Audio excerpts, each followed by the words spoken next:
Today is Monday, November 25th, and instead of doing an agricultural fact of the day, because today was Parent-Teacher Conference Day, I want to educate you on a relatively simple agricultural endeavor. So behind me is our classroom flock of quail. Why am I talking about quail, you may ask? It seems that there is an egg shortage in the grocery stores, and many people are starting to panic buy local eggs because they can't keep their own chickens. Are you in one of those situations where you can't keep chickens, but you want to be a little bit more self-sustainable? Quail have a very quick life cycle.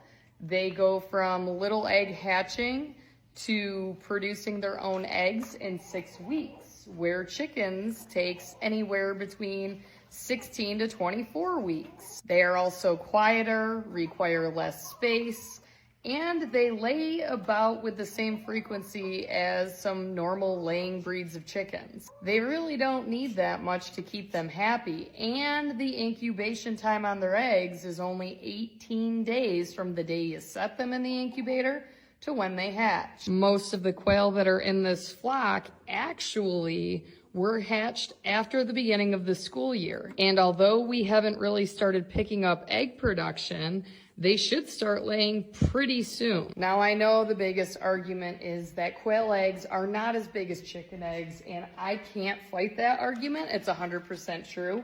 However, it takes 3 of these to replace 1 of these. And you can keep an awful lot of quail in a relatively small space. I will say that in my experience, these birds are not as good of recyclers as chickens are, but even if you live in a heavily populated area, you could keep these guys in your basement and nobody would be any of the wiser, because the call of the male quail is very similar to wild birds that naturally live outside. Seriously, they don't need that much space and they're very simple to keep. I feed mine a turkey game bird crumb, and at home I also provide them with oyster shells for calcium. And you could also repurpose the males that hatch out when you hatch out a clutch of eggs and consume them. People do eat them.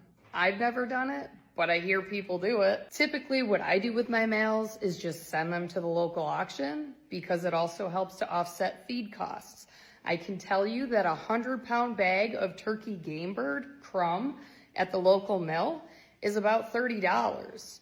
When you consider how much eggs cost nowadays, it's probably more cost effective to buy that 100-pound bag of feed and raise your own quail than it is to go into the grocery store, pray that they have eggs on hand, and pay the price because the price of eggs is increasing. Anyway, that's it. I'm off my soapbox. Parent-teacher conference night is done. It is time for me to go home. Oh, and I also failed to mention that although I have a flock here at school, I actually keep my own flock of quail at home.